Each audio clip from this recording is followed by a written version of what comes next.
aí, pessoal, tudo bem com todos vocês? Satisfação imensa, um prazer enorme estarmos de volta aqui no nosso canal Êxodos após tanto tempo de ausência. Mas vamos cumprir a nossa promessa e vamos encerrar a nossa série de obras do período realista.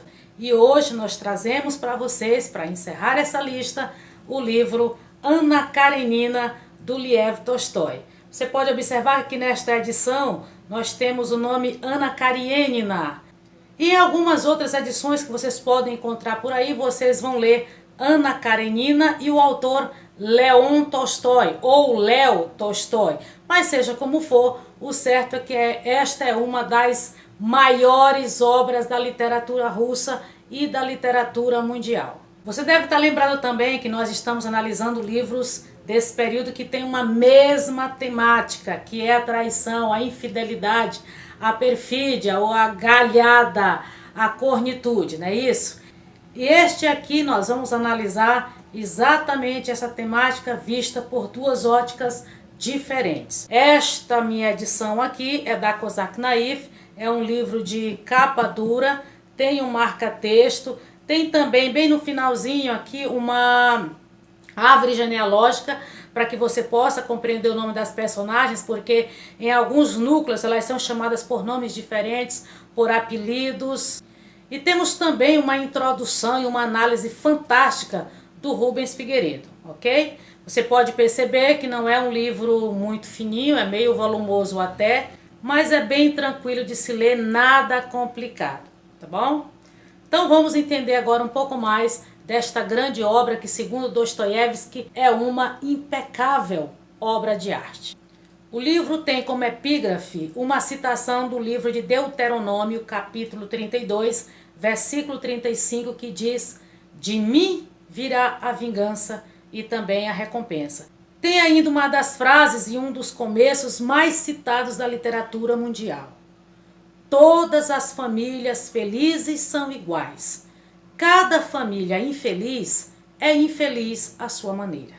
E segundo Rubens Figueiredo, essa história é baseada em um fato real. Um vizinho do Tolstói, também companheiro de caçadas, foi que contou isso para ele.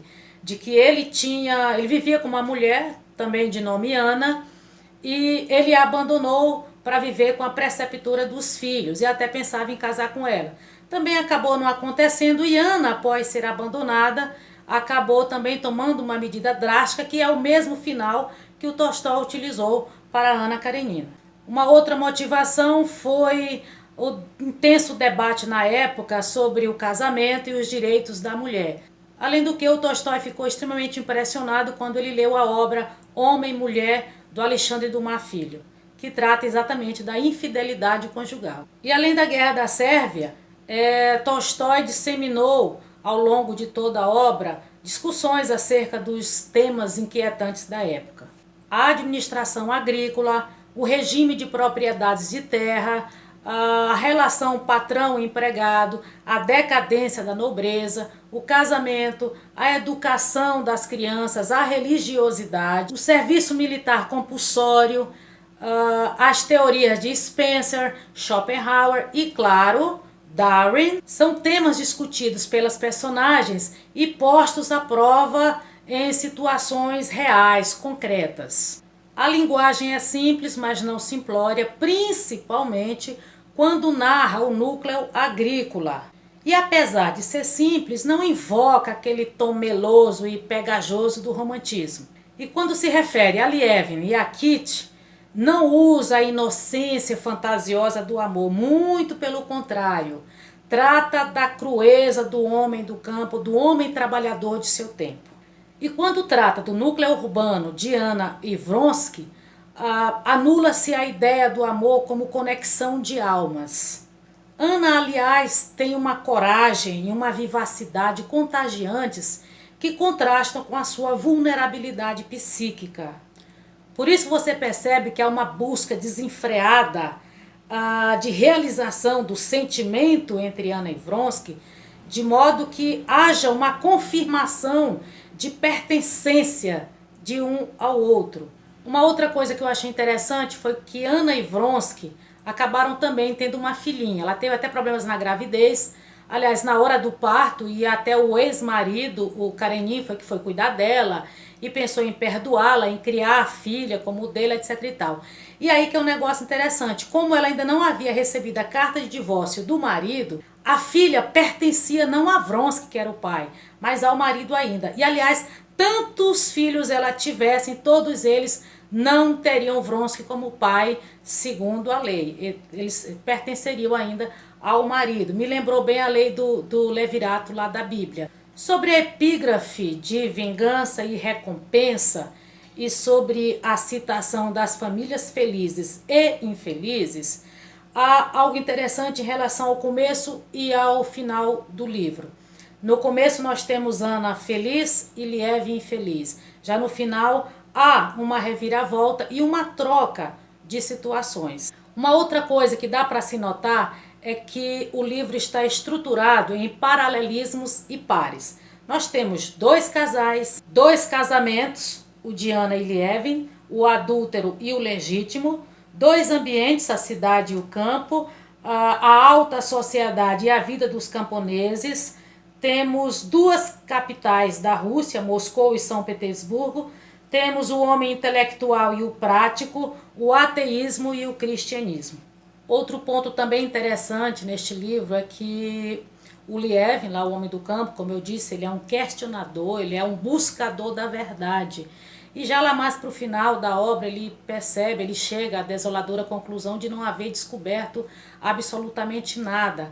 Há também uma confusão de ideias em relação a essa busca do ateísmo para o cristianismo. Ele começa inicialmente a questionar Deus, a querer saber realmente da existência ou não de Deus, ele que se coloca como um ateu. Você começa a ter então o brilhantismo do autor ao colocar exatamente esses questionamentos e a resposta a que Liev chega, a conclusão que ele chega. Inclusive, logo no início, quando o filho dele nasceu, ele não tinha nenhum sentimento realmente forte pelo filho, aquele amor desmedido, ele não sentia aquilo.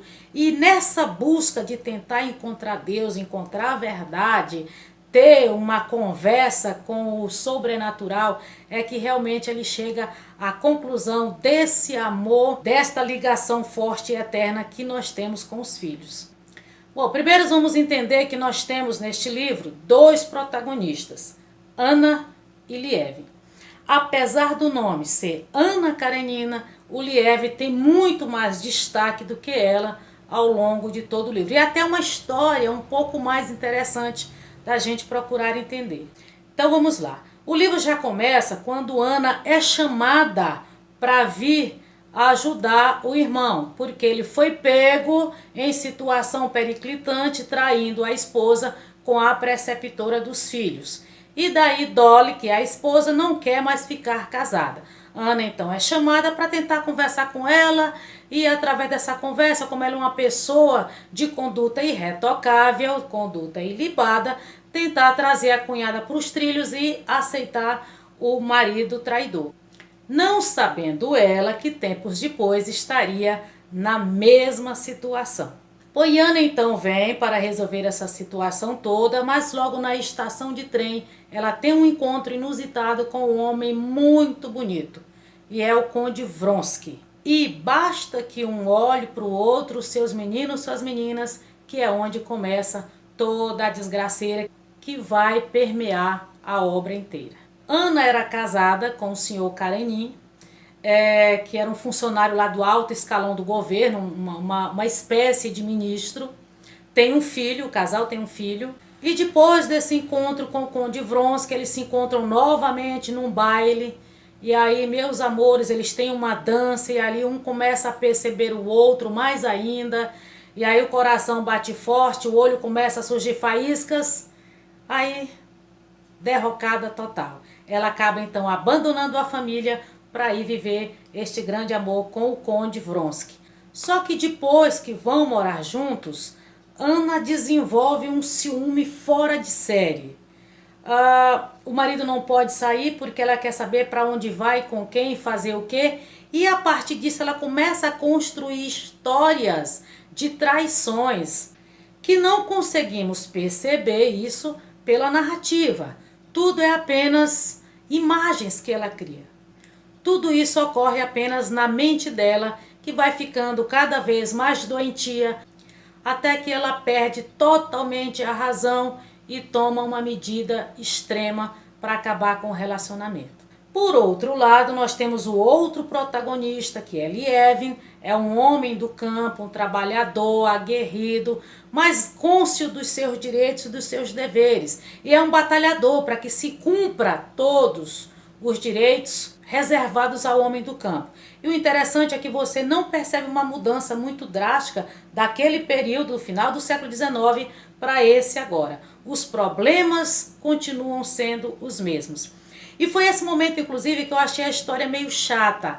Inicialmente, eu achei o debate interessante de você presentificar isso, colocar a luta do homem do campo pelos seus direitos, a partir do momento de que ele quer ser reconhecido como realmente produtor, como participante desse núcleo social que contribui para o crescimento da sociedade e que tem um papel extremamente importante, que é de alimentar as pessoas. Então ele quer ser reconhecido por isso, com essa importância.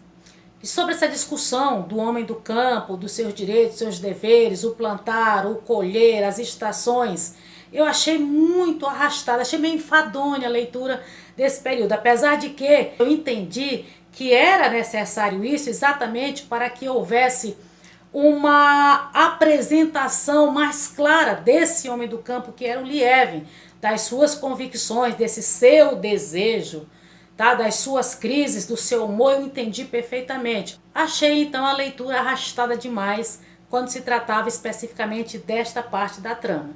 O Lievin também é apaixonado por uma garota, a Kitty, que é a irmã da Dolly, que é a esposa do Stepan, irmão da Ana. Tá lembrado lá do começo, lá que ela veio para ver o negócio da traição? Pois é. E aí ele pega naquele baile lá que eu falei que a Ana encontrou novamente com o Vronsky, ele vai lá e pede a Kitty em casamento. Só que Kitty é apaixonada por Vronsky. E aí não aceita de imediato, obviamente, o pedido de casamento do Lievin. Daí ele desiste, volta para a fazenda, continua com seu trabalho de um turno, caçando, questionando, e o Lievin, inclusive, é em sua essência um questionador. Ele busca saber o porquê das coisas. Por isso que é um personagem muito mais interessante.